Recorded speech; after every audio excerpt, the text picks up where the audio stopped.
সুপ্রিয় দর্শক, বাংলাদেশ টেলিভিশনের নিয়মিত আয়োজন নিপীড়নের স্মৃতি অনুষ্ঠানে আপনাদের সবাইকে স্বাগত জানাচ্ছি। আপনাদের সঙ্গে আছি আমি সাঈদ খান। দর্শক, আব্দুর রহিম ভূঁইয়া বাংলাদেশ জাতীয়তাবাদী ছাত্রদলের একজন একনিষ্ঠ কর্মী, ঢাকা মহানগর দক্ষিণের সাধারণ সম্পাদকের দায়িত্বে রয়েছেন। আওয়ামী নিপীড়নের নির্মমতায় তছনছ হয়ে গেছে যার পুরো পরিবার। গুম হয়েছিলেন অন্তত 3 বার। অনুষ্ঠানে আমাদের আজকের অতিথি তিনি। 5 আগস্ট দুপুর দেশ ছেড়ে পালিয়ে যায় ফ্যাসিস্ট হাসিনা। তবে যাওয়ার আগেও দেশের সাধারণ মানুষের বুকে গুলি চালাতে ছাড়েনি সে। ওই দিন সকালেও রাজধানী ঢাকাসহ দেশের বিভিন্ন স্থানে নির্বিচারে মানুষ মারে হাসিনার খুনি বাহিনী। পুলিশের গুলিতে শহীদ হন পুরান ঢাকার তরুণ ব্যবসায়ী মোহাম্মদ সোহাগ। দর্শক, নিপীড়নের স্মৃতি অনুষ্ঠানে আমাদের আজকের অতিথি শহীদ সোহাগের স্ত্রী সাবিনা আক্তার রিমা। আব্দুর রহিম ভূঁইয়া এবং সাবিনা আক্তার রিমা, আপনাদের দুজনকেই স্বাগত জানাচ্ছি আজকের আয়োজনে। দর্শক, মূল আলোচনায় যাওয়ার আগে আব্দুর রহিম ভূঁইয়া এবং শহীদ সোহাগের উপরে নির্মিত ছোট্ট দুটি প্রতিবেদন দেখে আসি।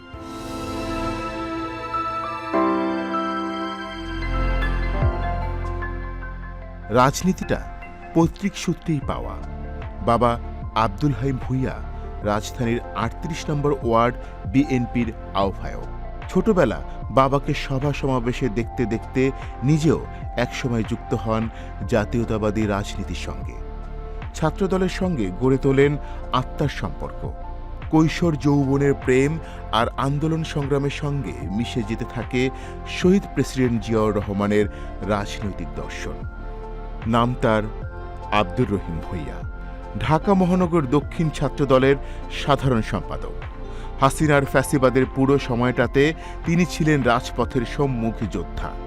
সে কারণে নির্যাতন নিপীড়নের স্টিম রোলার চলে তার উপর। আব্দুর রহিমের পুরো পরিবারই বিএনপির রাজনীতির সঙ্গে যুক্ত। সে কারণে হাসিনার নির্মমতার সাক্ষী পরিবারের সবাই।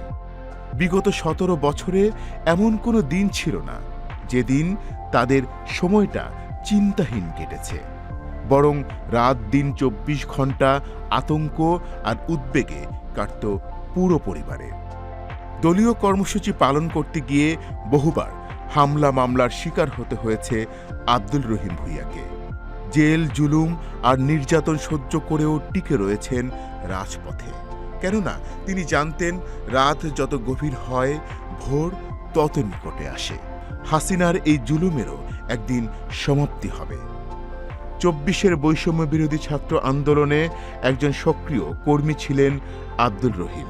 ছাত্রদল নেতাদের সংগঠিত করে হাসিনার পুলিশ বাহিনীর বিরুদ্ধে প্রতিরোধ গড়ে তুলতে অসামান্য অবদান রাখেন এই ছাত্রদল নেতা।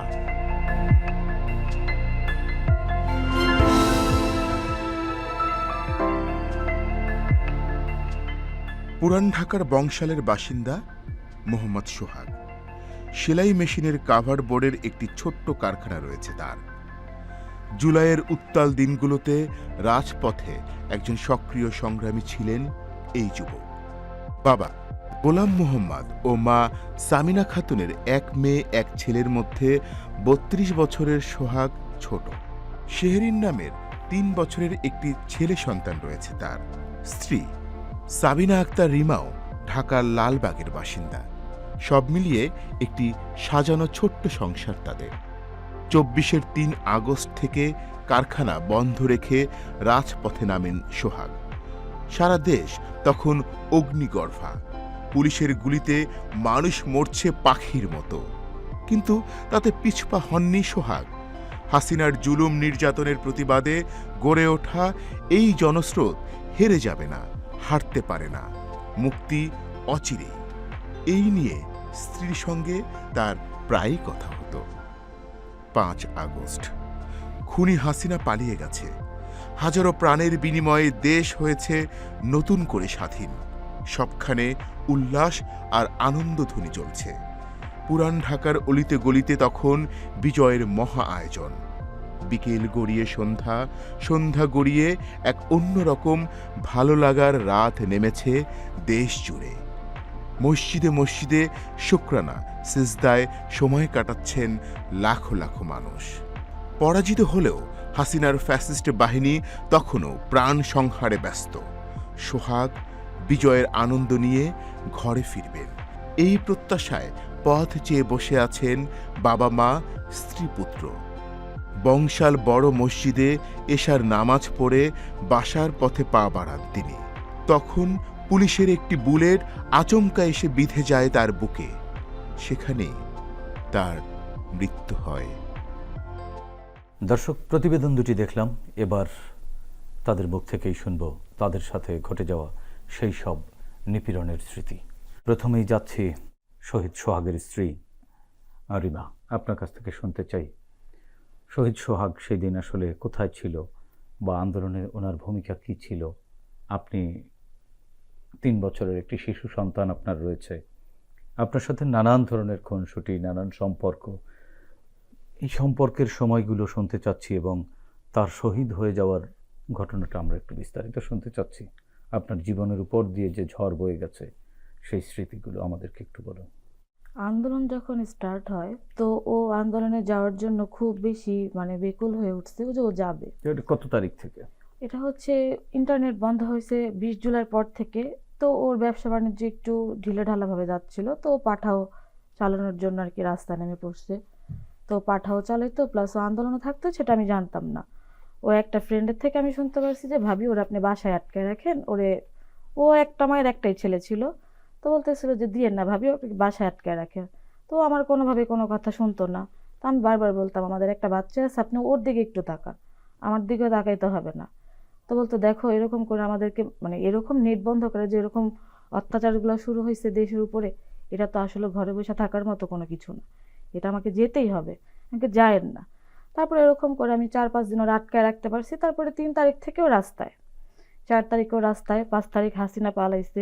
তারপরে সারাদিন আনন্দ মিছিলে ছিল, আনন্দ মিছিল থেকে মনে করেন সন্ধ্যার পর বাসায় আসছে।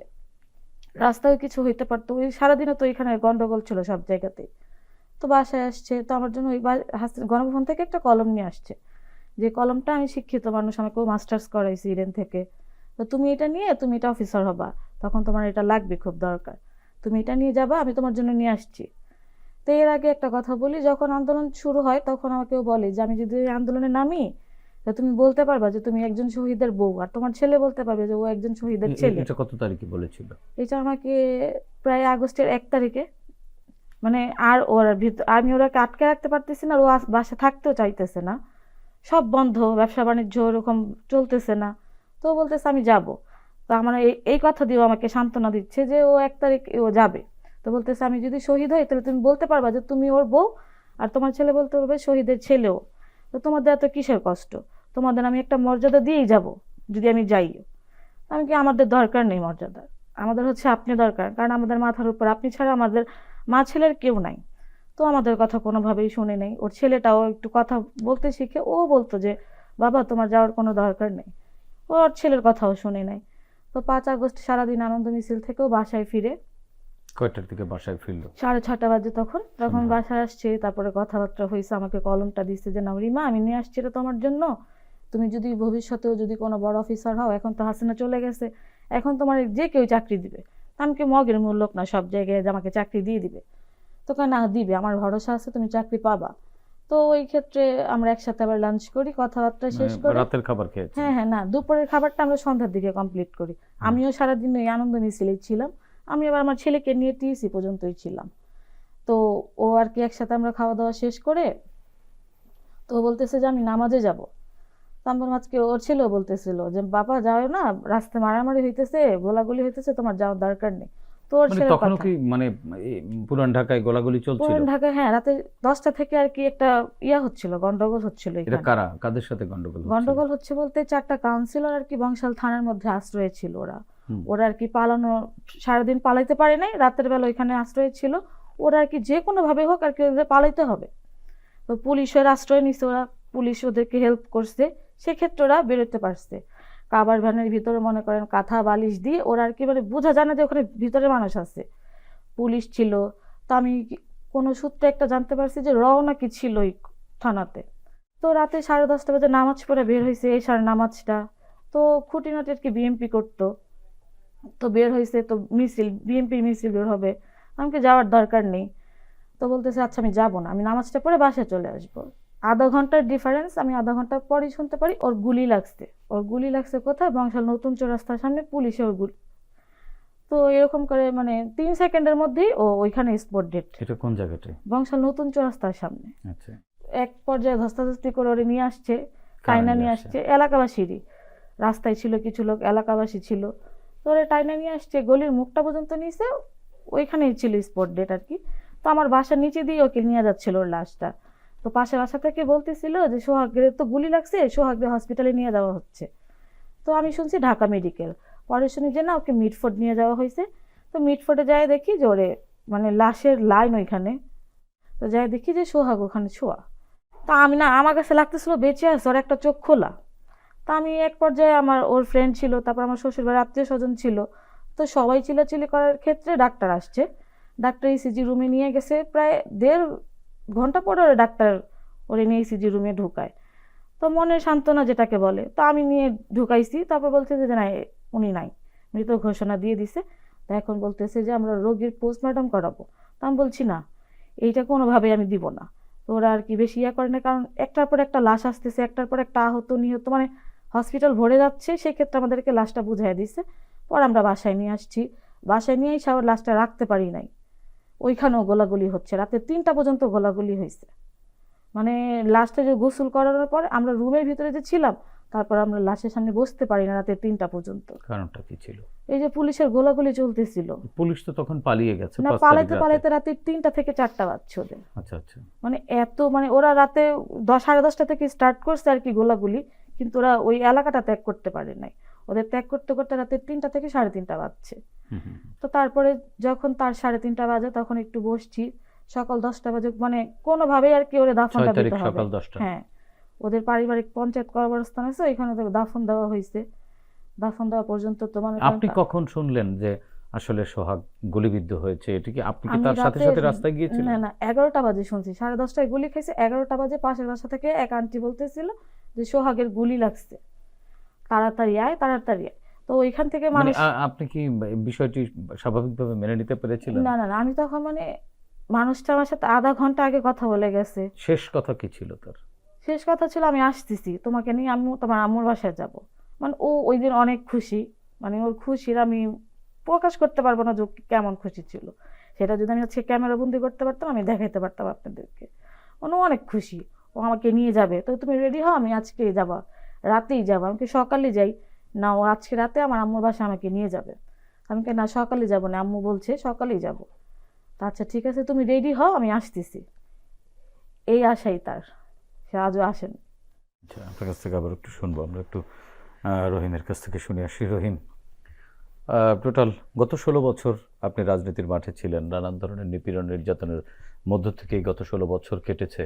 তো আসলে এর মধ্যে 2-3 বার আপনি গুম হয়েছেন, 3 বার গুম হয়েছিলেন আমরা দেখলাম। তো আসলে কোন জায়গা থেকে শুরু করবেন? 2011 সালের দিকে যখন বিশ্বজিৎকে হত্যা করা হয়েছিল, সারা বাংলাদেশে আলোচিত ঘটনা, যেটা বিশ্বজিৎকে প্রকাশ্যে দিবে আমাদের কলেজের সামনে প্রকাশ্যে দিবালোকে আওয়ামী লীগ ছাত্রলীগরা কুপিয়ে হত্যা করেছিল একজন নিরীহ মানুষকে। তারই প্রতিবাদে আমাদের অবরোধ চলছিল। আমাদের তখন এক সাইডে আমাদের অবরোধ হচ্ছিল। আমার মনে পড়ে যে আলহাজ সাদেক হোসেন খোকা ভাই তখন মেয়র ছিল, আমরা তার নেতৃত্বে আমরা অবরোধ পালন করছিলাম। আপনি কিভাবে নির্যাতিত হলেন সেই ঘটনা? সেটাই বলছি আমি। আমরা তার পরের দিনই আমাদের হরতাল ডাক দিয়েছিল পার্টি থেকে।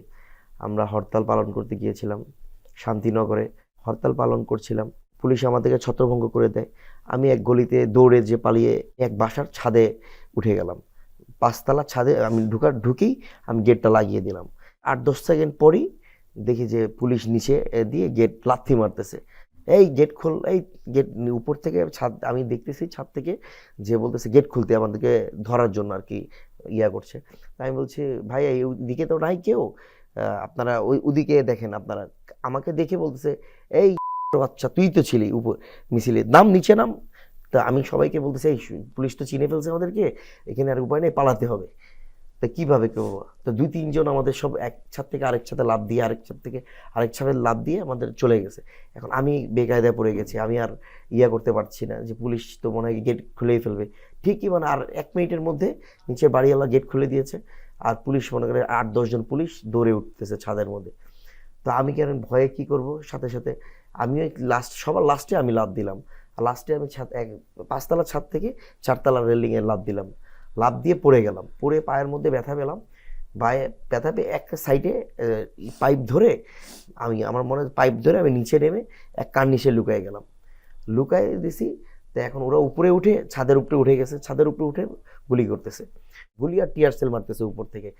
এখন গ্যাস মারতেছে, দম বন্ধ হয়ে যাচ্ছে আমার, চোখ মুখ জ্বলে পুরা হয়ে যাচ্ছে, গ্যাস মারছে। তো আমি যে আমাকে একজন বলছে রহিম পালাইতে হবে এদিক থেকে, এদিকে তুমি থাকলে দম বন্ধ হয়ে মারা যাবা। তা আমি কি কার্নিশে রেলিংয়ের ছাদের রড দিয়ে করা, ওইটা ধরে লাফ দিয়ে ওইটার প্রতি আমাকে মানে যেমনি যায় পালাবো আর কি। তো পালাতে যে উপর থেকে বলতেছে স্যার স্যার স্যার, ওই যে দৌড় দিতেছে। তো দৌড় দিতেছে আর গুলি করতেছে, মানে গুলি হইতেছে, আমি বুঝি নাই ওইভাবে যে গুলি করতেছে না, একটা শব্দ পাচ্ছি। তো ফট করে দিকে আমার মাথার এখান থেকে আর কি রক্ত বেয়ে পড়তেছে আমার এখান থেকে। আমি মাথায় হাত দিয়ে রক্ত, মানে আমার শরীরে যতটুকু শক্তি আছে তা আমি দৌড় দিচ্ছি। আমার দৌড়ে আমাকে, ওর তো উপরে এখন তো নাই, আমার দৌড়ে গলিতে ভাগতে হবে। জাস্ট রক্তগুলা নিয়ে আমার মনে আছে সর্বোচ্চ মানে আমি 1.5 থেকে 2 মিনিট আমি দৌড়াইছি ওই রেলিংয়ের উপর, এক বাড়ি থেকে আরেক বাড়ি থেকে দিয়ে আমি রাস্তায় এসে পড়েছি। রাস্তায় এসেই আমি হঠাৎ অজ্ঞান হয়ে পড়ে গেছি একেবারে। 1.5 থেকে 2 মিনিট দৌড়ানোর পর রক্ত বেয়ে পড়লো আমার মাথা থেকে, পুরো রক্ত ভরে গেল, আর পিঠের পুরো পিঠ ঝাঁঝরা হয়ে গেছে, আমার গুলিতে পুরো পিঠ ঝাঁঝরা হয়ে গেছে। আমি খেয়াল করিনি সেটা।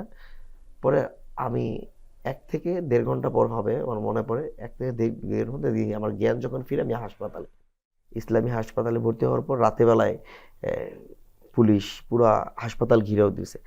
তা আমাকে বলতেছে নিচ থেকে সে, ভাইয়া পুরো হাসপাতালটা ডিবি অফিস ঘেরাও করে দিয়েছে, আপনাকে তো নিয়ে যাবে। আমার বন্ধু এসে, আমি আমাকে নিবে কেন, আমি অসুস্থ মানুষ, আমাকে তো না। আমি তখন পুরোপুরি শিওর না আমাকে যে নিয়ে যাবে। তো হঠাৎ দেখি যে আমার রুমের গ্লাসের সামনে 7-8 জন পুলিশ এসে পুরো ঘেরাও করে দিয়েছে। তো এসে বলতেছে রহিম সাহেব আপনি? আমাকে জি আমি রহিম সাহেব। তো আমাকে বলতেছে আপনাকে যেতে হবে। আমি কেন যাব? আপনি তো ওয়ারী থানা ছাত্রদলের সেক্রেটারি। আমি কি জি আমি ওয়ারী থানা ছাত্রদলের সেক্রেটারি, আপনাকে যেতে হবে আমাদের সাথে। আমি অসুস্থ মানুষ কীভাবে যাব বলেন আপনি? কেন আমাকে আপনাদেরকে যেতে হবে। তো সাথে সাথে আমাকে হুইল চেয়ারে, আমি তো হাঁটতে পারতেছি না, পুরো পা আমার ব্যান্ডেজ। তো হুইল চেয়ারে বসা, হুইল চেয়ারে আমি ছবি আছে, হুইল চেয়ার দিয়ে আমাকে নিয়ে ডিবি ধরে নিচ দিয়ে নামিয়ে নিয়ে যাচ্ছে। এর মধ্যে আমি একটু সুযোগ পেয়েছিলাম ওই সময় যখন এসে বলেছে আমাকে যে আমার বন্ধু যে তোকে নিয়ে যাবে। এর মধ্যে আমি তখন মেয়র প্রার্থী ছিল ইশরাক ভাইকে ফোন দিই। ইশরাক ভাই তুমি চিন্তা করো না, আমি নিচে লোক পাঠাচ্ছি, মিডিয়া পাঠাচ্ছি, তোমাকে নিতে পারবে না ওরা। তা আমি অতটুকু সেকেন্ডই কথা বলতে পেরেছি। তো আমাকে নিচ থেকে নিয়ে যাচ্ছে, আম্মু তো আমার প্রচুর কান্না করছে, আমার অসুস্থ ছেলেটাকে নিয়ে যাচ্ছেন, কিসের জন্য নিয়ে যাচ্ছেন, কেন আমাদের ওকে জিজ্ঞেস করতে হবে, নিয়ে যেতেই হবে। তো ওরা তখন সাথে সাথে মিডিয়া কয়েকটা টিভি এসে পড়েছে সামনে, আর টিভি ছিল, যমুনা টিভি ছিল। ওকে কোথায় নিয়ে যাচ্ছেন? আমাদের যেতে হবে, ওদেরকে ধাক্কা দিয়ে সরায় আমাকে গাড়িতে উঠাই নিল। গাড়িতে তো উঠাই আমাকে চোখটা বেঁধে দিল কালো একটা কাপড় দিয়ে, মেবি আমাকে 10 থেকে 12টা থাবর, মানে চেহারার মধ্যে শুধু থাবর মারতেছে। এই তুই কিসের জন্য বললি, এই মিডিয়াকে কেন ডাক দিছিস, এটা কেন? আমি কি দেখেন আমি অসুস্থ, আপনি আমার মোবাইল চেক করে আমি কেন মিডিয়াতে ডাক দিব? আমার তো পড়ছে উঠে না মিডিয়াকে ডাক দেওয়ার। তো বলতেছে হ্যাঁ তুই ডাক দিছিস, তোরা ডাক দিয়েছিস, চল এখন দেখবি কি করি, চল। আমি অসুস্থ মানুষ, দেখেন আপনারা রিপোর্ট দিয়া করেন, আমি খুবই অসুস্থ, আমাকে এইভাবে মেরেন না। আমি খুব কান্না করতেছিলাম ওই সময়টায়। হ্যাঁ, আর মারতেছে প্রচুর। আম্মু দৌড়াতে যে খালি ভাসতেছিল, আম্মু দৌড়াতে বলছে আমার ছেলেকে ছেড়ে দিন, এই দৃশ্যটা। তো ওইখান থেকে নিয়ে গেল আমাকে ডিবি অফিসে, মিন্টু রোডের কার্যালয়ে। তো আমার ওখানে নিয়ে যে চোখটা খুললো, আমার চোখটা খুলেই বলতেছে যে তুমি কোথায় আসছো জানো? আমি তো কোথায় আসছি বলতে পারবো না, মনে হচ্ছে যে এটা ডিবি অফিস। হ্যাঁ এটা ডিবি অফিস, মিন্টু রোডের ডিবি অফিস। হ্যাঁ, তো তুমি তো ইশরাকের খুব কাছের লোক। আমি কি যে ইশরাক, আমি পার্টি করি, আমি একটা থানার সেক্রেটারি, আমি ইলেকশন হচ্ছে, তুমি ইলেকশন করতেছো, ইলেকশন তো করা নিষেধ আমাদের এখান থেকে। হ্যাঁ, তো তুমি মারামারি করছো, ওদিকে আওয়ামী লীগের লোকদেরকে মারছো, হ্যাঁ, এদিকে আওয়ামী লীগের লোকরা উল্টা আমাদেরকে স্টাম্প দিয়ে রড দিয়ে আমাদেরকে পিটায় আমাদের মিছিল ছত্রভঙ্গ করে দিল, পুরো ফুটেজ সহকারে আছে, আপনি ওদিকে দেখেন। হ্যাঁ, আমরা ওদিকে প্রশ্নে ওঠে না আমরা কোনো মারামারি করেছি, আমাদের মিছিলে ওরা হামলা করেছে। না, তোমার তো এখান থেকে তোমার নামে অনেক রিপোর্ট আছে, আওয়ামী লীগের লোকেরা অনেক রিপোর্ট দিছে তোমার নামে, তোমাকে এলাকা থেকে সরাই দিতে হবে। আমি একটা রাজনৈতিক লোক, আমি ছাত্রদল করি, আমি স্টুডেন্ট মানুষ, আপনি আমাকে সরাই দিতে হবে, এটা কারণটা কি? এটা বলা যাবে না। সকাল হলে তুমি বুঝতে পারবা। আমি সকাল হলে কি হবে, আমাকে সকাল হলে আপনারা কি করবেন, কি করবো সেটা তখন দেখবা। রাত্রেবেলায় আমাকে তেমন কিছু খেতেও দেয়নি। দেখেন আমি খুবই অসুস্থ, আমাকে ট্যাবলেট একটা হলো ট্যাবলেট দেন। তো অনেক রিকোয়েস্ট করার পর রাত্রে 3টা বাজে সেন্ট্রি আমাকে একটা ট্যাবলেট দিল এনে, একটা নাপা, শুধু সাদা একটা নাপা এনে দিল। নাপাটা খালি পেটে নাপা খেয়ে আমি ঘুমাই পড়লাম। আমার মনে পড়ে যে, কারণ ওখানে কোনো একটা পুরো ঘরটা অন্ধকার, পুরো ওখানে অন্ধকার, নিচতলা পুরো একটা ঘরের মধ্যে শুধু আজানের একটা শব্দ পাচ্ছিলাম। তো এসে আমাকে মনে করেন হাতে হ্যান্ডকাপ পরালো পিছন দিয়ে, কাঠের চেয়ার ছিল ওটার উপরে বসালো, তুমি যেহেতু দাঁড়াইতে পারতেছো না, বসো এটার মধ্যে। বসে, একটা মানুষকে মারার জন্য একটু স্পেস লাগে, জায়গা লাগে। এক পায়ে আমার পুরো একটা দাগ বোঝা যাচ্ছে যে আওয়ামী লীগের আমাকে রড থেকে পিটাইছে, ফুলে আছে, দেখতেছে। তো আরেক দিক দিয়ে মনে করেন যে আমাকে মারতেছে। আমি বলছি, ভাই দেখেন আমাকে মেরেন না আপনারা, আমি খুবই অসুস্থ, আমি মরে যাব। হ্যাঁ, আমার পাছাটা বিশ্বাস যদি করবেন, তখন পাছাটা মনে করেন আমার একেবারে এমনভাবে আমাকে পাছায় পিছনে আমাকে দাঁড় বসাচ্ছে, দাঁড় করাচ্ছে। আমি বুঝতে পারতেছি এইদিকে বসে আছি, আমার পিছিয়ে হ্যান্ডকাপ পরা, এমনি করে হ্যান্ডকাপ পরা ছিল, আবার দাঁড় করায় আমাকে মারতেছে, আবার বসাচ্ছে। আমি দেখেন আমি খুবই অসুস্থ, আমি পারবো না, আমাকে দাঁড়ায় থাকতে কত, এই জন্য তো তোরে চেয়ার দিলাম, তোরে এই ইয়াটা দিছি যে তোরে মারবো আর তোকে বসাবো। আমি দেখেন এটা কি কোনো নির্যাতনের তো একটা আছে। আমি অসুস্থ মানুষ, এর মধ্যে আমাকে বলতেছে যে ইশরাক কোথায় বলো। ইশরাক ভাই মেয়র ইলেকশন করতেছে, বাসায় আছে, আপনি অবশ্যই বাসায় গেলেই পাবেন। সে মেয়র, হ্যাঁ আমরা তো জানি সে বাসায় আছে, ইয়াতে আছে, আমরা দেখতেছি। হ্যাঁ, তো ইশরাকের সাথে বল, এই আজকে যে গুলিটা ফুটাইছে অস্ত্রটা কোথায় পাইছিস, আমাকে বলতেছে। আমি কি অস্ত্র কোথায় পাবো, এটা কেমন কথা বলতেছেন আপনি? কাজকে গুলি করছিস তুই, তোর মুখে হেলমেট পরা ছিল, তুই গুলি করছিস। সবাই বলছে যে থানা ছাত্র দলের সেক্রেটারি রহিম ছিল, রহিমই গুলি করছে। আমি কি আপনি হেলমেট দেখেন, যে হেলমেট পরা ছিল, কি ড্রেস পরা ছিল, কি কি ছিল ওটা দেখেন, ওইটাই দেখছি আমরা জানি ওটা শিওর তুই। আমাকে দেখেন, আমি কি কিছু মিথ্যা বানোয়াট কথা বলেন না, আমি এমনি অসুস্থ। কোন অস্ত্রটা ছিল তুই জানিস, কি অস্ত্রটা দিয়ে তুই গুলি করছিস? আমি তো অস্ত্রই ধরি না, আমরা অস্ত্র নিয়ে কোথা থেকে পাবো? আমরা অস্ত্র পাওয়ার কোনো প্রশ্নই ওঠে না এখানে। আমরা মিথ্যা কথা আমাকে বলেন না, আমি মিথ্যা কথা আপনার সাথে বলতেই না, আর বলবো না। আপনি দয়া করে আপনি আমাকে এইভাবে মেরেন না। হ্যাঁ, আপনি অস্ত্র এমন অস্ত্র মামলা দিব তোর নামে, তোর জীবনের লাইফই শেষ হয়ে যাবে।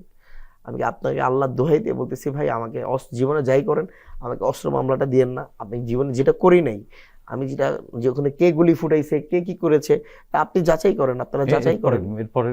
পরে কি করলো? পরবর্তীতে আমাকে মারছে, আমাকে একটানা মনে করেন একেবারে আধা ঘন্টার উপরে। 4 জন ছিল, 3 থেকে 4 জন ছিল। একজন বলতেছে স্যার থাক, ওর তো অসুস্থ। তো আমি শুনতেছি, বলতেছে যে আরে না, আরে নাটক করতেছে, আরে ছাত্রদল নেতারা এরকম নাটক করে, এরকম আর কোনো ব্যাপার না, ওই অসুস্থ হলে তো এতক্ষণে অজ্ঞান হয়ে পড়ে যেত, এমনি বলতেছে আরেকজন। তো বলাতে তো আমাকে মনে করেন প্রায় অনেকগুলা আমি যখন আমার সেন্স আসে, আমাকে যখন পরবর্তীতে ইয়াতে দিয়ে দেয়, যে জেলখানাতে, থানার মধ্যে পাঠায় দেয়। কয়দিন? আমাকে তখন 6 দিন পর দিয়েছে। এই 6 দিনে কি করলো? এই 6 দিনে তো মনে করেন আমাকে প্রথম দিন গেল, আমাকে মারলো, মারার পর ইয়া করলো ওরা আমাকে প্রায় সময় রাত্রেবেলায়, আমার সারাদিন ওরা কিছু করতো না। যখন খেতে দিত তখন বুঝতাম যে আমি যে মনে হয় মেবি কোনো একটা টাইম, তাছাড়া টাইমটা বুঝতে পারতাম না। সবসময় চোখ বাঁধা ছিল? চোখ বাঁধায়, হাতে হ্যান্ডকাপ পরা। যে কক্ষে রাখতো ওই কক্ষে ফেলে? হ্যাঁ, ওই কক্ষে ফেলে। আপনার তো একটা পা ভাঙা ছিল বললেন। হ্যাঁ, ট্রিটমেন্ট চললো? না, কোনো ট্রিটমেন্ট নাই। হালে আমি অনেক কান্নাকাটি করতাম, আমাকে দেখেন, আমাকে একটু ট্যাবলেট এনে দেন, ওই ঘুরে ফিরেই আমাকে নাপা দিত। 2 বেলা একটা করে নাপা। এইভাবে 6 দিন রাখলো? এইভাবে 6 দিন প্রায় আমাকে রেখেছে। প্রত্যেকদিন পিটাতো? প্রত্যেক দিন, বান্দা আমার মনে পড়ে একদিন 2 বেলাও পিটাইছে আমাকে। একদিন এই পুরা যখন মনে করেন- পেটাতো তখন আসলে কি বলতো তারা, কি স্বীকার করতে? ওই অস্ত্রটা স্বীকার করতে হবে, তুমি অস্ত্রটা স্বীকার করো, অস্ত্র গুলি করছো তুমি। হ্যাঁ, আমাদের কাছে এমনও দেখাবো আমরা মিডিয়া ক্যামেরার মধ্যে যে তুমি গুলি করতেছো, তুমি আমি তাহলে আপনি করেন, যদি আপনারা এরকম কিছু করতে পারেন যে এই আমি 6 দিন কি ডিবিতেই রেখে? ডিবিতেই। হ্যাঁ, এরপরে আপনাকে কোন থানায় দিল? আমাকে এরপরে ওয়ারি থানার সোপর্দ করলো, কি মামলা দিয়ে? মামলা দিয়ে। কি মামলা দিছিল? ইশরাক ভাইয়ের প্রচারণায় যে মামলা হয়েছে, আমাকে 2 নম্বর নামে 3 নম্বর আমাকে আসামি করা হয়েছে।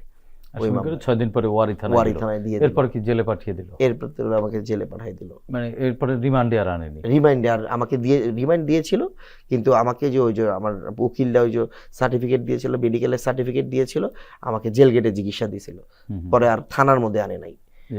এইবারে এই দফায় কতদিন জেলে ছিলেন? এই দফায় আমি জেলে ছিলাম প্রায় আপনার 3.5 মাস। 3.5 মাস। 3.5 এরপরে জামিনে মুক্তি পেয়ে জামিনে ট্রিটমেন্ট মুক্তি কি জেলখানায় চলছে না? ট্রিটমেন্ট জেলখানা আমি ওখানে সুপারিশ করেছি, ওখানে যে আমাকে ঢাকা মেডিকেলে চিকিৎসা দেওয়ার জন্য অনেক রিকোয়েস্ট করা হয়েছে, ওরা দেয় নাই আমাকে চিকিৎসার জন্য, করে নাই। ওই হাসপাতালে, জেলখানার হাসপাতালে আমি ট্রিটমেন্ট নিয়েছি।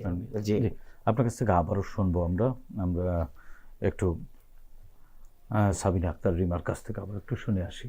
রিমা, তো ওই রাতে পরের দিন সকালবেলা তাকে মানে গোসল করালেন আপনারা বাসার মধ্যেই, বেরোনোর মতো পরিবেশ ছিল না, তারপরে তাকে দাফন করলেন পঞ্চায়েত গোরস্থানে। এরপরের ঘটনাটি একটু বলুন, কি দাফন নিয়ে কোনো ঝামেলা করেছিল কিনা বা স্বাভাবিকভাবে করতে পেরেছিলেন না, কিনা? দাফনে কোনো সমস্যা হয় নাই, স্বাভাবিকভাবেই ছিল, কারণ এটা পারিবারিক আর পঞ্চায়েতের কবরস্থান ছিল, তো সেই ক্ষেত্রে আমাদের কোনো সমস্যার মুখোমুখি হতে হয় নাই আমাদের আর কি। আচ্ছা আচ্ছা। তো সোহাগের সাথে তো আপনার সংসার খুব বেশি বছরের না, 4.5 বছর। 4.5 বছর। এই 4.5 বছরের মধ্যে তো নানান ধরনের চড়াই উতরাই পেরিয়ে আপনারা সংসার একটা এক ধরনের স্বপ্ন ছিল আপনাদের, সেই স্বপ্ন তো আসলে ভেঙে গেল এক পুলিশের একটি মাত্র গলিতে। যে শেখ হাসিনা পালিয়ে যাওয়ার পর যেখানে নিরাপদ একটি বাংলাদেশ হবার কথা ছিল, সেই বাংলাদেশে আপনি আপনার সবচেয়ে কাছের মানুষ, প্রিয় মানুষটাকে হারালেন। এরপরে আপনার জীবনের এগিয়ে চলাটা কিভাবে? এক কথায় বলতে গেলে আমার পুরো জীবনটাই অন্ধকার, এখন পুরো দুনিয়াটাই এখন আমার অন্ধকার হয়ে গেছে। সেই ক্ষেত্রে আমার পথ চলা, এখন আমার জীবনের কোনো লক্ষ্য নেই, লক্ষ্য ছাড়া এখন আমার জীবন হয়ে গেছে। শুধুমাত্র একটাই লক্ষ্য, আমার বাচ্চাটাকে আমার মানুষ করতে হবে, ওরে নিয়ে আমার মানুষ করে আমার দুনিয়াটা শেষ করতে হবে, এই দুনিয়াটা। তারপরে পরবর্তী দুনিয়া, তারপরে মরে গেলে মরে যাব, কিন্তু আমার বাচ্চাটাকে নিয়ে তো আমার আগে বাড়তে হবে। কিন্তু এই বাচ্চা নিয়ে আমার খুব কঠিন পথ পাড়ি দিতে হচ্ছে, খুব। সোহাগ আপনাকে তো অনেক ভালোবাসতো নিশ্চয়ই, সেই সোহাগের ভালোবাসাগুলো, সেই নানান ধরনের স্মৃতি, না, আমাদের এগুলো- সাংসারিক জীবনে 4.5 বছরে আমাদের এরকম কোনো দিন যায়নি যে আমাদের একদিনও ঝগড়া লাগছে, এরকম কোনো দিন জানি যে ও আমার সাথে একদিন একটা গালি দিয়ে কথা বলছে। মানে ও ছেলে হিসেবে বলেন, বাবা হিসেবে বলেন, ভাই হিসাবে বলেন, স্বামী হিসাবে বলেন, খুব ভালো ছিল, খুবই ভালো ছিল। মানে ওর সাথে আমার কখনোই কোনো কিছুতে না, আমি সম্পূর্ণ আমার সাংসারিক জীবনে আমি ফুল স্বাধীনতা পাইছি। ও আমার মানে কোনো দিক থেকেও আমাকে আটকাইতো না যে রিমা এটা ভুল হচ্ছে, এটা ভুল হচ্ছে, এটা ভুল হচ্ছে, কোনো ক্ষেত্রে না। ও আমাকে সব জায়গা থেকে ইন্সপায়ার করতো যে তুমি এটা করো, এটা করো, এটা করো, এভাবে করো। উল্টা আমার বুদ্ধি থেকে ও নিয়ে মনে করেন কাজ করতো যে না তুমি রিমা এটা করলে এভাবে হবে, রিমা তুমি কি বলো। মানে আমার কথা ও সবচেয়ে বেশি শুনতো, মানে রিমা যা বলবে তাই। আপনাদের কি মানে পারিবারিক আয়োজনের বিয়ে ছিল? না, আমাদের আর কি 11 বছর রিলেশনশিপের বিয়ে ছিল, কিন্তু ওর আম্মুকে সেই যে 11 বছরের প্রেম, সেই প্রেম, সেই সেই প্রিয় মানুষ যে 11 বছর অপেক্ষা করে যাকে পেলেন, সেই মানুষটার এইভাবে মৃত্যু আপনাকে আসলে সেটা কতটা কোনোভাবে ব্যথিত কাম্য করে? ছিল না। সেটা, সেই স্মৃতিগুলো আপনাকে এখনো কাঁদায় কিনা, বা সেই স্মৃতিগুলো আপনাকে কতটুকু স্বস্তিতে থাকতে দেয়? আমি স্বস্তিতে থাকতে পারি না, আর খুব কষ্ট হয় যখন আমি ওর ছেলেটাকে দেখি, তখন আমি নিজের আর কন্ট্রোল করতে পারি না যে আমার বাচ্চাটার কি হবে, ওরা আমি কি জবাবটা দিব। ও তো সেকেন্ডে সেকেন্ডে আমার থেকে জবাব চায় যে পা কোথায়, তখন আমার কাছে কোনো জবাব থাকে না। 24টা ঘন্টাও আমার মাথায় মনে সব জায়গায় ঘুরঘুর করতে থাকে যে একটা শেষ কথা থাকতো আমাদের, ও আমাদের একটা কিছু বলে যাইতে পারতো, কেন এরকম মৃত্যুটা হইলো, ও আমার কিছু একটা বলতো। আমার মনে শুধু একটাই প্রশ্ন জাগে যে ও কেন আমার কিছু বলে গেল না। ওর জীবনের আমি মানে আমি বুঝাইতে পারবো না ওর জীবনে আমি কি ছিলাম, খুব গুরুত্বপূর্ণ একজন ছিলাম আমি। আপনার জীবনেও তো সে অনেক অনেক ছিল সবচেয়ে আমার মূল্যবান জীবনে মানুষটা। খুব বেশি, মানে আমি কি বলবো, আমার মাথার ছাদ চেপে গেছে, মনে হয় না যে আমার আর কিছু আছে, মানে আমার পুরোটা জীবন অন্ধকার হয়ে গেছে। আমার চলতে গেলে খাইতে, আমার এখন আর কিচ্ছু ভালো লাগে না ওরা ছাড়া। আমি যদি আমার বাচ্চা না থাকতো তাহলে আমি আজকে এখানে থাকতে পারতাম না। আমার এটা মনে হয় এখন, শুধু আমার এই বাচ্চাদের দিকে তাকায় আমি এখন আগে বাড়তেছি। তো আমার কোনো দরকার ছিল না, কারণ ওই তো নাই, যার জন্য আমার সবকিছু, ওই তো নাই।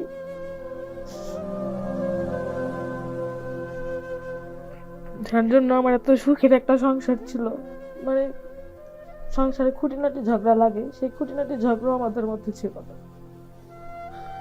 স্বপ্ন ছিল সোহাগকে নিয়ে, ভবিষ্যৎ পরিকল্পনা, জীবন সাজিয়েছিলেন। ও আমারে পড়াশোনা করাইছে অনেক। ও বলছিল যে আমি তোমার শিক্ষিত, ও আর কি সব জায়গায় বলতো যে আমার বউ খুব শিক্ষিত, আমার বউ খুব শিক্ষিত, আমি ওরে পড়াইছি, মানে আমার রিমা খুব আমার বউ শুধু শিক্ষিতর ক্ষেত্রে না, আমার বউ রূপে গুণে সব জায়গা থেকে, মানে বলতো যে রূপে আসো, গুণে আসো, সব দিকের থেকে আসো, ও যেমন জ্ঞানে আছে তো আল্লাহ আমার একটা দিছে। তা বলতো যে তুমি বড় হও জীবনে। ও আমাকে চাইতো যে আমি বিশেষ ক্যাডার হয়ে যাতে আমি একটা ভালো একটা জবে থাকি। ও লাস্ট আর কি বলছিল ঈদের পরে আমাকে বিসিএস এর জন্য কোচিংয়ে ভর্তি করাই দেবে, যে তুমি বিসিএসটা কমপ্লিট করো, আমি তোমার ছেলেকে রাখবো, তোমার ছেলে তোমার তো ডিস্টার্ব করে না, করবে না, আমি রাখবো ওরে, তুমি করো কমপ্লিট। আমি কি না, আমি আপনার ভরসা আমার ছেলেকে দিব না, বাবা কখনো একটা সন্তান পালতে পারে না মার মতো করে। না আমি পারবো রিমা, তোমার ক্ষেত্রে আমি সব পারবো, তুমি বিসিএসটা কমপ্লিট করো। তারপর আর করা তো হলো না। এই এত দায়িত্বশীল, এত মানে আপন মানুষটার শূন্যতা গত 6 মাস ধরে কিভাবে আসলে কাটাচ্ছেন? এই 6 মাস নিজেকে সান্ত্বনা দিতে পেরেছেন কিনা?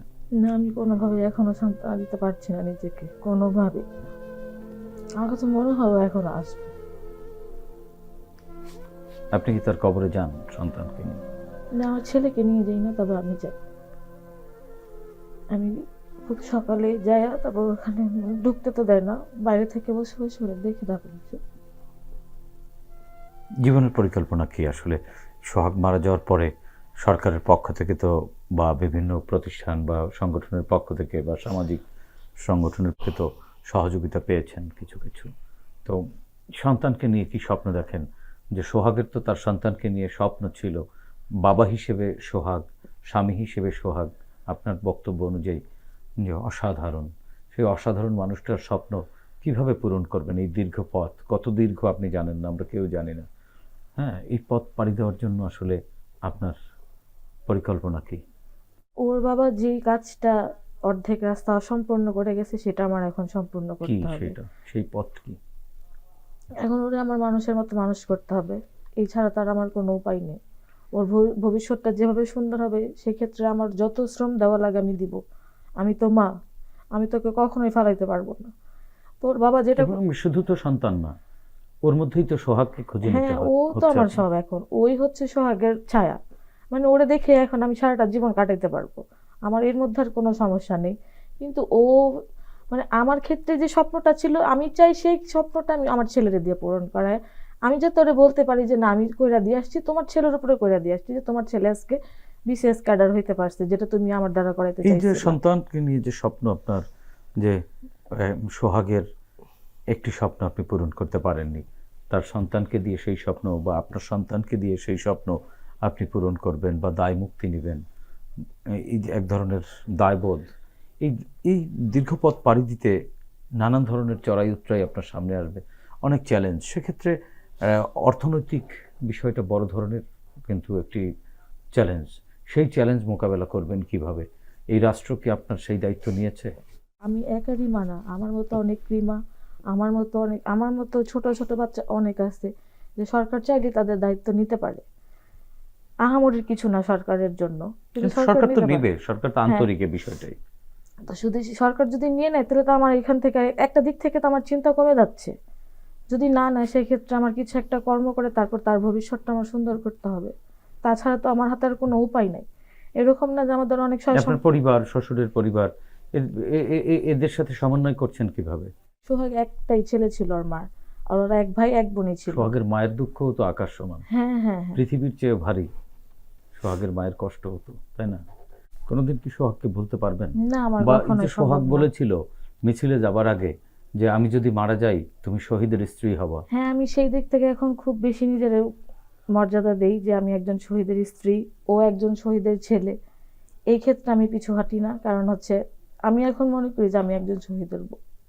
আপনার কাছ থেকে আবারও একটু শুনবো, আমরা একটু রহিমের কাছ থেকে শুনে আসি। রহিম, এরকম ঘটনা তো অজস্র আছে, কিন্তু একেবারেই সারা জীবনে দাগ কেটে গেছে, যে স্মৃতিটা এখনো আপনাকে কাঁদায়, সেই স্মৃতিটা একটু বলুন আমাদের। 7ই ডিসেম্বর 2022 সালে যে আমাদের সমাবেশ হওয়ার কথা ছিল, যে 7 তারিখে আমাকে পুলিশ ধরে নিয়ে গেল।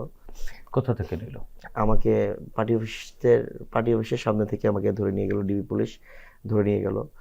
তো পল্টনে এখান থেকে নিয়ে যে আমাকে ডিবি অফিসে মিন্টু রোডে নিয়ে এডিসি আতিক, আমার এটা পুরো স্পষ্ট মনে আছে, এডিসি আতিক আমাদের তখন আমাকে ওই মতিঝিল জোনের ছিল উনি, ওনার অফিস রুমে নিয়ে গেল আমাকে। এই পর্যায়ে এসে তারা আমার নেতাকে ইশরাক ভাইকে খুব খুঁজতে যাচ্ছে, তার পরিচয় দিতে চাচ্ছে, তার বাসার ঠিকানা চাচ্ছে, এবং বাসার ঠিকানা আমি দেখেন আমার কাছে কোনো বাসার ঠিকানা আপনারা জানেন।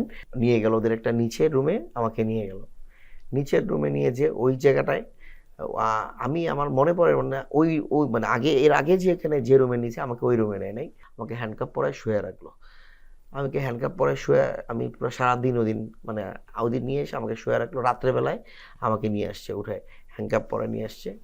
তা আমাকে বলতেছে আপনি তো বলবেন না করার কথা, ঠিক আছে কেমনি বার করতে হয় আমাদের জানা আছে। তো 2টা পা আমাকে একেবারে রুমের মধ্যে ওদের একটা বড় একটা এরকম একটা হলরুমের মতো আছে, লম্বা নিচের মাটির মধ্যে আমাকে শুয়াই দিল। হ্যান্ডকাপ পরে পায়ের মধ্যে পা আমাকে করে দিল, যে একটা কাপড় দিয়ে পা বেঁধে রাখলো। পা বেঁধে আমাকে মনে করেন একটা রোল দিয়ে, এবার যে আমার চোখও বাঁধা ছিল না, কোনো চোখ বাঁধে নেই আমার। তা আমি দেখতেছি যে কারা ওরা, একেবারে কে মারতেছে আমাকে, বা কে করতেছে মারতেছে আমাকে। মুখের মধ্যে ওই চিল্লাবো দেখে মুখের মধ্যে আমাকে ওদের একটা আমাদের যে হলুদ কস্টেপগুলো, হলুদ কস্টেপ বেঁধে দিল। কস্টেপ বেঁধে আমাকে মনে করেন মানে নন স্টার্ন একেবারে 15 থেকে 20 মিনিট আমাকে একেবারে মারছে। আর একটা কথাই বলতেছে, একটা কথা, কেন এই দল করতেছিস, কেন এই দল করিস, তোরা কিসের জন্য এই দল করিস? হ্যাঁ, তোদের কে বলছে এই দল করতে? তোদের নেতা জীবনে এই দেশে আসবে না, তোরা এদের নেত্রীও জীবনে আর ইলেকশন করতে পারবে না। আর তুই বল, তুই মুসলেখা দিবি, লিখে যাবি, তুই আর জীবনে বিএমপি করবি না, তুই আর কোনোদিন বিএমপি করবি না। আমাকে বলতেছে, আমি বলতেছি, আমাকে মাথা লাড়তেছে, আমাকে বলতেছে যে লিখবি তুই? আমি বলছি না, মানে আমি মাথা লাড়াই বলতেছি না আমি লিখবো না। তো আমার মনে করেন হাতের এই সব আমার পুরো ফাড়াই ফেলছে। আমার হ্যান্ডকাপের মধ্যে থেকে আমার হাত মানে বাড়ি কাকে মানে আমি বলে মানে এই যে দৃশ্য, আমার এই যে একটা দৃশ্য মারলো আমার প্রথম দিন, আমাকে খুব প্রচন্ড পরিমাণ মারলো, যে তুই মুসলেখা দিয়ে তুই একটা পর্যায়ে বাঁচবি, তুই মুসলেখা দিবি যে বিএমপি আর জীবনে করবি না, বিএমপি যদি না বিএমপি তাহলে তোকে আমরা এই দিক থেকে ছেড়ে দিব, তাহলে তোকে এই মানে আমাকে মুসলেখা দিতে হবে, তুই তাহলে তুই এখান থেকে ছাড়া পেয়ে যাবি। আমি মাথা লাড়তেছি, আমাকে ওই দিন মারলো। তো দ্বিতীয় দিন আসলো, দ্বিতীয় দিনে আমাকে এই পর্যায়ে আমাকে মেরে পড়ে আমি খেতে পারতেছি না, মানে কোনো পর্যায়ে আমার খাওয়ার কোনো স্কোপ নেই। প্লেটে এটা খেয়ে নিবি, রাত্রেবেলায় মাছ খাইছিস, এখন এটা একটু ভাত খেয়ে নে, ওই একটু আমাকে ডাল দিয়ে একটা গাঢ় একটা ডাল দিয়ে আর একটু ভাত দিল, মোটা চালের ভাত দিয়ে রেখে গেছে। আমি তো খেতে পারতেছি না, কোনো নাই, খালি হাতের বাঁধনটা খুলে দিছে আর পায়েরটাও খুলে দিছে, তখন খাওয়ার সময় আমাকে খুলে দিছে। খেয়ে আমি মনে করেন ঘুমাইছিলাম। ওই দিন আর আমার রাত্রেবেলা যেহেতু মেরেছে, আমি তো করতে পারতেছি না, আরেকটা নাপা এমনি উড়ায় আমাকে, এবার চাওয়া লাগে না, একটা সাদা নাপা উড়ায় ফেলে দিয়ে গেছে। তো দেওয়ার পর দ্বিতীয় দিনে আমাকে এসে ওই ডিসির রুমে নিয়ে গেল। তুই সত্যি করে বলবি, তুই কি সত্যি করে বলবি যে কই থাকে? আমি জানি না ভাই, কোনোভাবে করতে পারবো না। দ্বিতীয় দিন কি এভাবে? না, দ্বিতীয় দিন আমাকে নিয়ে যাওয়ার কথা বলতেছে। তা আমি কি কোথায় নিয়ে যাবেন? আমি ওনাকে বলতেছি কোথায় নিয়ে যাবেন? তো বলতেছে চল, গেলেই দেখতে পারবি। তুই স্বীকার করলি না, তোকে চাইছিলাম বাঁচাইতে, এবার হচ্ছে চাইছিলাম তোকে বাঁচাই দিব, তুই স্বীকার নাম লিখে চলে যা, তুই এটাও করবি না, ঠিক আছে চল তোকে নিয়ে যাই, দেখ কোথায় নিয়ে যাই। তো কি নাম ছিল জানি, খেয়াল করতেছে না, ওটা গাড়িতে উঠাও। নিচে নিয়ে যে আমাকে গাড়িতে উঠালো, গাড়িতে উঠাই নিয়ে গেল। আমার গাড়ির মধ্যে আমাকে পুরো একটা মানে কাপড় দিয়ে ঢাকা পুরো মুখ, কাপড় দিয়ে ঢাকা পুরো মুখ, আর গাড়ির মধ্যে আমাকে হ্যান্ডকাপ পরাই দিল। হ্যান্ডকাপ পরায় গাড়ির মধ্যে নিয়ে যে আমাকে মানে রাত তখন আনুমানিক আমার মানে আমি মানে খেয়াল করতে পারছি না, তবে সম্ভবত রাতে এরকম 3টা, 3:30, 4টা এরকম একটা কিছু হবে। তো গাড়ি দিয়ে যাচ্ছে, মুখ ঢাকা পুরা আমার, আমি একটু মানে বুঝতে পারতেছি যে আমাকে কিছু একটা করবে তারা। ভয় দেখাইছে আমাকে প্রচণ্ড পরিমাণে ইয়া করে। তো তো আমাকে নিয়ে যে ওই মুখে ইয়া করে একটা মানে পুরো একটা মানে আমি তো বুঝতেছি না, পুরো কাপড় দিয়ে ঢাকা ইয়া করে। তো আমাকে আমার গাড়ি থেকে নামালো, আস্তে করে গাড়ি থেকে টেনে আমাকে নামালো। নামায় বলতেছে যে এখনো সময় আছে, সত্যি করে বল, তুই কি ইশটাকে ঠিকানা বলবি কিনা? আমি জানি না ভাই, ইশটাকে ভাই ঠিকানা কোথায় থাকে আমি জানি না। তুই এখানে আজকে তোকে মেরে ফেলবো আমরা, তুই আর না 2টার মধ্যে একটা বল, যে কোনো একটা বল, তোকে আমরা ছেড়ে দিব, হয় ছেড়ে দিব আর নাহলে তোকে আমরা জেলে দিয়ে দিব, তুই একটা স্বীকার কর। হ্যাঁ, তো আমাকে ওদের পিস্তল মেবি একটা ইয়া দিয়ে আমাকে মনে করেন এই ইয়া করে আমি মানে জমিনের মধ্যে শুয়ায় আমাকে নল ঠেকায় ইয়া করে রাখতেছে। তা আমি নল ঠেকায় ইয়া করতেছে, তা আমি বলতেছি দেখেন আমাকে এরকম করেন না, আমাকে আমি ইয়া করতে পারতেছি তখন না। কি মনে হলো নিজের কাছে? আমার তো মনে করেন নিজের কাছে আসলে কি, আমার বাবা থেকে আমি শিক্ষা গ্রহণ করেছি অনেক সময়, মরণ যেদিন আছে আমার ওই দিন আমি মৃত্যুগ্রহণ করব। না, তখন কি খুব বাঁচতে ইচ্ছা হয়নি? বাঁচতে বলতে কি মানে আমাকে তো প্রচন্ড পরিমাণে এই সিচুয়েশনটা তো, যখন বন্দুকের নলটা যখন থেকেছে, আমি তো আমি দেখেন আমি যা জানি তাই বলেছি আপনাকে। এর উপরে আমি বলতে পারতেছি না। আপনি আমাকে নিয়ে যান, আমি যে কয় ওই বাসায় থাকে না, গোপীবাগের বাসায় সে থাকে না।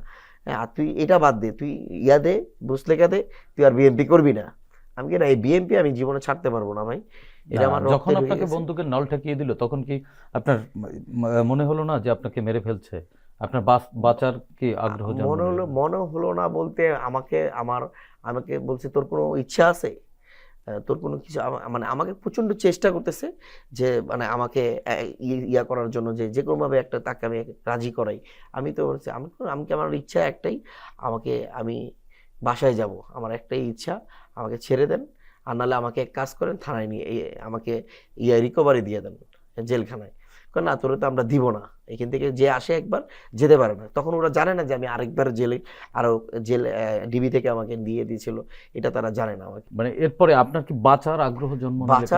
তখন কি মানে প্রিয় মা বাবার মুখ বা প্রিয়জনদের কোনো মুখ বেশি ওঠে? প্রিয়জনের মুখ বলতে কি আমার বাবার উৎসাহ নিয়ে আমি রাজনীতিতে আসছি। আমার বাবা জাগদল থেকে বিএনপি করে। বাবার উৎসাহের মধ্যে যে একটা আমরা যে দল করি, শহীদ রাষ্ট্রপতি জিয়াউর রহমানের দল করি, সেই দলের রাজনীতি থেকেই উৎসাহ পেয়ে আসা আমার। বাবার চেহারাটা খুব ভাসতেছিল মনের ভিতরে, যে বাবাকে খুব মিস করতেছিলাম। দেখেন আমার তোর এখন কি তোর কি ইচ্ছা, শেষ ইচ্ছা? আমি বাসায় যাব, আমার বাবাকে দেখবো, আমার একটাই ইচ্ছা। আমি তখন বলতেছিলাম যে আমার বাবাকে দেখবো, আমাকে বাসায় আমাকে দিয়ে দেন, নাহলে থানায় দিয়ে দেন। আমার ইচ্ছা হলো যে থানায় দিলে তো আমার ফ্যামিলি আসবে, তবে কিছুই দেওয়া যাবে না। ওদের একজন বলতেছে, স্যার আসলে উনি জানেন না আপনাদের কেউ এরকম পর্যায়ে এসে, স্যার ওনাকে দেখেন কিছু করা যায় নাকি স্যার। আরেকজনকে ওদের ইয়াকে বলতেছে। তো আমার মনে হয় আমি ওদিকে সেন্সলেস হয়ে গেছিলাম মেবি। আপনি বলতেছেন যে আপনি আসলে শেষ মানে কি, আমাকে ওরা ওদিকে মানে ফাঁকা কয়টা গুলি করেছে আমার মনে হচ্ছে, যে শব্দ অনেক বিকট শব্দ, আমি মনে হচ্ছে আমাকে ভয় দেখানোর জন্য যেভাবে হোক ফাঁকা কয়টা গুলি করেছে। কারণ এরকম খালি একটা রাতের বেলায় কি গুলি করবে? তো আমি তখনই ওই শব্দ পেয়ে আমি সেন্সলেস হয়ে গেছি। আপনি মনে মনে ধরে নিয়েছেন আমি শেষ হয়ে গেছি। আমি এই দফায় কতদিন ছিলেন এইভাবে গুম? আমি প্রায় 11 দিন ছিলাম। 11 দিন পরে আপনাকে জেলখানায় দিয়ে দিল। এরপরে কতদিন জেল খেটে বেরোলেন? জেল খেটে প্রায় আমি মনে করেন প্রায় 4 মাস। 4 মাস পরে প্রায় 4 মাস থেকে জেল। এই যে নির্যাতন, এর বিচার চান কিনা বা কেমন বিচার হওয়া উচিত ছোট্ট করে বলবেন? ওই সময় ওই টাইমিংয়ে যে ওই সালে যারা দায়িত্বে ছিল, ডিবি অফিসে যারা দায়িত্ব পরিচালনা করেছে, যাদের নেতৃত্বে দায়িত্ব এইসব পরিচালনা হয়েছে, অবশ্যই তাদেরকে বিচারের আওতায় আনতে হবে এবং এটি রাষ্ট্রের দায়িত্ব, এটার অবশ্যই বিচার চাই। ধন্যবাদ রিমা। কেমন বিচার হওয়া উচিত? আপনি কাকে অভিযুক্ত করছেন এই আপনার স্বামীকে মেরে ফেলবার জন্য? কার দায়, কাদের দায় বলেন? এটার একটা সুষ্ঠু বিচার হবে। এটার বিচার না হওয়া পর্যন্ত তো ওরাও শান্তি পাবে না, আমি আর আমার সন্তানও শান্তি পাবো না। এটা কোনোভাবেই না।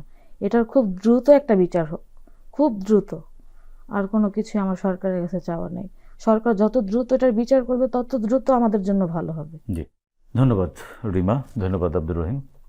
প্রিয় দর্শক, আব্দুর রহিমদের মতো তরুণ রাজনীতিকদের একটাই চাওয়া, একটি সুখী সমৃদ্ধশালী গণতান্ত্রিক বাংলাদেশ বিনির্মাণ, যেখানে কেউ অধিকার বঞ্চিত হবে না।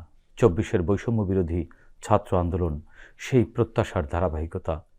গণমানুষের এই আকাঙ্ক্ষাকে ধারণ করা এই আন্দোলন তাই সহজেই রূপ নিয়েছিল গণপ্রতিরোধে। মোহাম্মদ সোহাগদের মতো মানুষেরা জীবন দিয়ে দেশের আপামর জনগণের সেই প্রত্যাশা পূরণ করতে পেরেছেন। তাই শহীদ সোহাগ আমাদের গর্ব। আমরা তাদের ত্যাগের কাছে ঋণী। আমরা চাই রাষ্ট্র আব্দুর রহিমদের সেই সংগ্রাম আর শহীদ সোহাগদের আত্মত্যাগের সর্বোচ্চ প্রতিদান দেবে।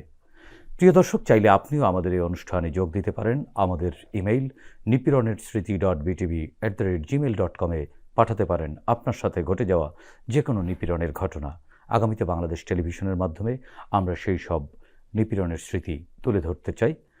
সেই পর্যন্ত ভালো থাকুন, সুস্থ থাকুন, বাংলাদেশ টেলিভিশনের সঙ্গেই থাকুন। খোদা হাফেজ।